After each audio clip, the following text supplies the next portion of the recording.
Selamat pagi keluarga GKI Tumape. Mari kita bersekutu dalam doa pagi bersama Pendeta Agus Wianto.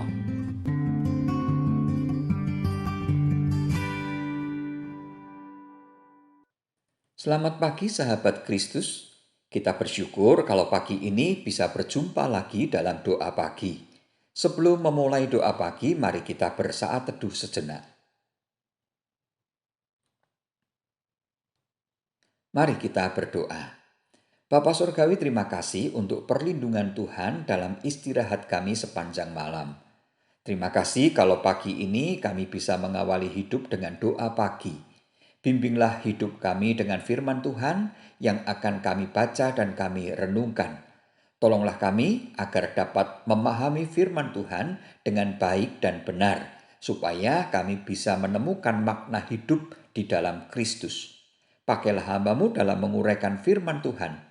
Urapilah lidah bibirnya agar dapat menguraikan firman Tuhan dengan baik dan benar. Dalam nama Tuhan Yesus kami berdoa. Amin. Sahabat Kristus, mari kita menyanyikan pujian dari NKB 177 bait 1 dan 2. Ku cari suatu panji, dengan iringan musik dari JJ.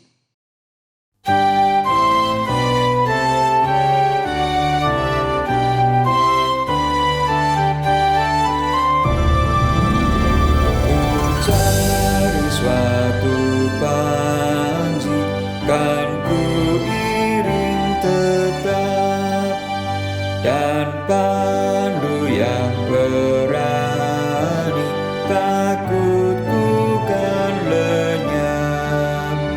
Ku cari kesempatan, mencoba dayaku, yang dapat memuaskan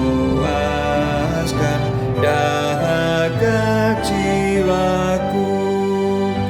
Di dalam Yesus Tuhan, ku mendapatkannya.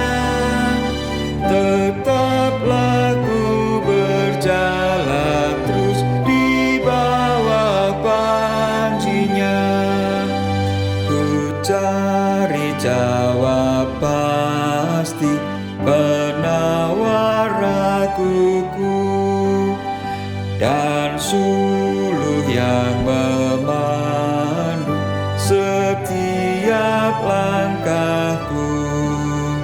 Ku cari tutur hikmat yang kuasanya besar, supaya makna hidup tersingkaplah benar. Di dalam Yesus Tuhan, ku mendapatkannya. Tetaplah ku berjalan terus di bawah panjinya.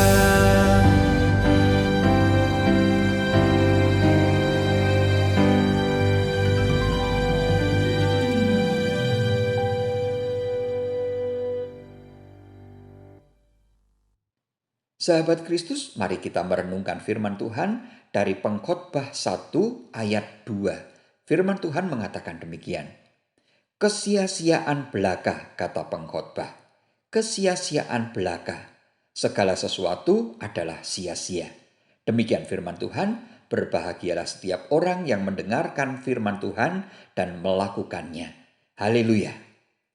Sahabat Kristus yang terkasih, setelah Tom selesai mandi, Jack mengatakan, habis mandi ya? Buat apa mandi? Sebentar lagi juga kotor lagi. Sia-sia kamu mandi. Sahabat, komentar singkat seperti yang diucapkan Jack ini mengingatkan kita pada ucapan pengkhotbah yang mengatakan segala sesuatu adalah sia-sia. Derek Tidball berpandangan bahwa pengkhotbah ini adalah seorang skeptis atau ragu-ragu. Namun Tidball juga meragukan apakah pengkhotbah ini sungguh-sungguh mengatakan dengan jujur bahwa segala sesuatu adalah sia-sia, atau pengkhotbah hanya ingin memulai sebuah perdebatan saja supaya lebih menarik. Francis Schaeffer menulis, sungguh seperti inilah saatnya bahwa satu pesan negatif dibutuhkan sebelum sesuatu yang positif dapat dimulai. Seolah-olah Schaeffer ingin menunjukkan bahwa pengkhotbah hanya ingin memulai dengan sebuah gebrakan yang menarik dalam tulisannya. Sahabat, ketika kita membaca ayat-ayat selanjutnya, rupanya pengkhotbah memang telah melakukan analisis terhadap aktivitas dunia yang terjadi di sekitarnya. Karena itulah pengkhotbah berani mengatakan segala sesuatu adalah sia-sia. Coba kita renungkan hidup kita. Apa gunanya kita sekolah tinggi hingga S3? Akhirnya kita akan pensiun dan meninggal dunia. Untuk apa kita bekerja keras? Mengumpulkan banyak uang hingga kaya raya, bisa beli ini, bisa beli itu. Namun akhirnya kita meninggal dunia juga. Untuk apa semua kesuksesan yang kita raih kalau akhirnya kita hanya menuju ke akhir hidup kita? Bukankah benar yang dikatakan pengkhotbah bahwa semua yang kita upayakan adalah kesia-siaan? Lalu apa yang kita cari? Mungkin pengkhotbah yang mengaku bahwa dirinya adalah anak Daud, raja di Yerusalem, telah merasakan menjadi orang yang kaya raya, berkecukupan, bisa dikatakan dia punya segalanya pada masa itu. Namun ternyata yang dia temui adalah kesia-siaan. Sahabat Kristus, sekarang bagaimanakah kita memandang perjalanan hidup kita? Apakah kita juga melihat bahwa semua yang kita jalani itu adalah kesia-siaan? Sahabat, ketika kita mengenal Kristus, kita akan memiliki cara pandang yang berbeda. Saya mengajak untuk mulai dengan membaca 1 Petrus 1 ayat 18 dan 19 yang mengatakan demikian. Sebab kamu tahu bahwa kamu telah ditebus dari cara hidupmu yang sia-sia yang kamu warisi dari nenek moyangmu. Itu bukan dengan barang yang fana, bukan pula dengan perak atau emas, melainkan dengan darah yang mahal, yaitu darah Kristus yang seperti darah anak domba yang tak bernoda dan tak bercacat. Sahabat, mari kita perhatikan ayat 18. Pada kalimat pertama dikatakan bahwa kamu telah ditebus dari cara hidupmu yang sia-sia, yang kamu warisi dari nenek moyangmu. Ketika kita mengenal Kristus dan percaya kepada Kristus, maka hidup kita ditebus dari cara hidup yang sia-sia. Sehingga hidup kita tidak sia-sia lagi. Hidup kita menjadi berharga karena penebusan Tuhan Yesus yang dianugerahkan bagi kita. Hidup kita sekarang menjadi bernilai. Nilainya bukan seharga barang yang fana. Tidak bisa dihargai dengan perak atau emas, melainkan dihargai dengan hidup Tuhan Yesus yang telah dikorbankan di kayu salib. Sahabat, nilai hidup yang berharga itu akan nampak ketika kita berkarya. Ketika kita tidak mau berkarya, tentu tidak akan nampak nilainya. Oleh sebab itulah, setelah kita ditebus oleh Tuhan Yesus dengan harga yang sangat mahal, mari kita semua berkarya bagi Tuhan. Mengapa kita harus berkarya? 1 Korintus 15 ayat 58 mengatakan demikian. Karena itu, saudara-saudaraku yang kekasih, berdirilah teguh, jangan goyah, dan giatlah selalu dalam pekerjaan Tuhan. Sebab kamu tahu bahwa dalam persekutuan dengan Tuhan, jerih payahmu tidak sia-sia. Sahabat, ketika kita berkarya dalam nama Tuhan, jerih payah kita tidak akan sia-sia. Sekarang, karya apa yang bisa kita kerjakan? Sebenarnya ada banyak sekali karya yang bisa kita kerjakan. Kita tidak bisa menyebutkan satu persatu dalam renungan yang singkat ini. Tetapi setidaknya saya bisa menyebut dua hal, yaitu jadilah garam dunia dan jadilah terang dunia. Yang pertama, kehadiran garam adalah untuk memberi rasa enak bagi dunia. Maka hadirlah untuk memberi rasa enak bagi keluarga kita, bagi lingkungan kerja kita, bagi teman-teman sekolah kita, bagi masyarakat di sekitar kita. Dimanapun kita hadir, kehadiran kita bisa membuat orang-orang di sekitar kita merasa senang dan bahagia. Dan itulah rasa enaknya. Yang kedua, kehadiran terang adalah untuk menerangi sekitar kita. Kalau suami, istri, anak, atau orang tua kita hampir tersesat, jadilah penerang supaya mereka tidak melakukan tindakan yang keliru. Demikian pula dengan teman-teman kita, saudara sepelayanan kita. Jangan biarkan mereka menempuh jalan yang keliru. Kita hadir untuk memberi terang kepada mereka. Sahabat Kristus, kita semua memang akan meninggal dunia. Namun, kalau kita bisa berkarya dalam Kristus, kita tidak akan meninggal dengan sia-sia seperti yang dikatakan pengkhotbah. Karena kita meninggalkan karya yang menjadi berkat bagi orang-orang di sekitar kita. Maka teruslah berkarya. Jangan goyah, giat selalu dalam pekerjaan Tuhan.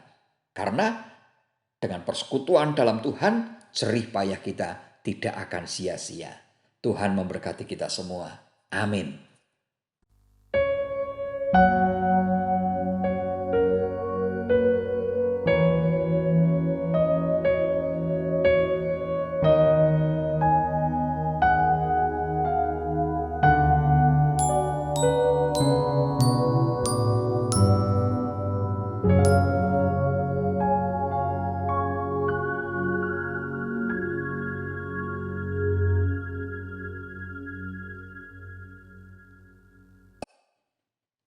Sahabat Kristus, mari kita menaikkan doa syafaat.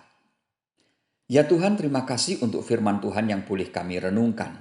Mampukanlah kami berkarya bagi Tuhan agar kami bisa hidup tidak sia-sia. Saat ini kami mau berdoa untuk pandemi yang masih terjadi. Kami bersyukur untuk pasien corona yang telah disembuhkan Tuhan. Namun kami masih tetap memohon agar Tuhan menyembuhkan mereka yang masih dalam perawatan. Berkatilah dan lindungilah dokter dan semua tenaga medis yang sangat berisiko tertular virus corona. Mampukan mereka bekerja dengan baik tanpa tertular virus corona. Berkatilah para pimpinan bangsa kami agar dapat melakukan kebijakan yang benar dan tepat untuk mengatasi berbagai persoalan yang terjadi di Indonesia. Supaya dengan semua kebijakan yang dibuat, masalah pandemi bisa selesai, masalah ekonomi bisa diatasi, dan berbagai masalah yang lain bisa diselesaikan. Ya Tuhan, berikanlah hikmat kepada seluruh masyarakat Indonesia agar mereka bisa berperan aktif untuk ikut menghentikan pandemi dengan mengikuti dan mentaati protokol kesehatan. Bapa Surgawi, sebentar lagi kami akan memulai aktivitas kami. Mohon Tuhan sertai dan berkati kami semua. Berikanlah kesehatan yang baik dan hindarkanlah kami dari tertular virus corona. Mampukan kami bekerja dengan baik agar melalui pekerjaan itu Tuhan melimpahkan rezeki bagi kami semua.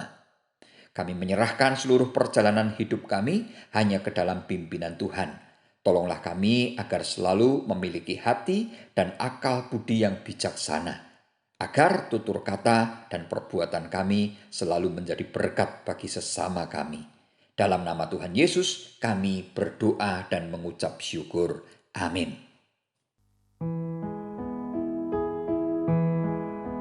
Kasih Tuhan mengiringimu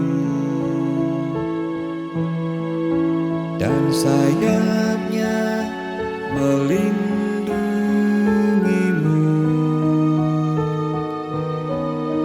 Tangan Tuhan pegang di dalam hidupmu.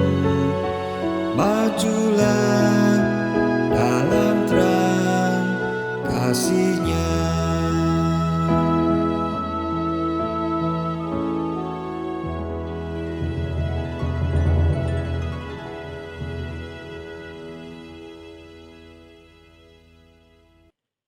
Demikianlah doa pagi telah selesai. Selamat pagi, selamat beraktivitas. Jangan lupa pakai masker, jaga jarak, selalu ikuti protokol kesehatan, dan jangan sampai kena COVID-19. Tuhan memberkati kita semua. Amin.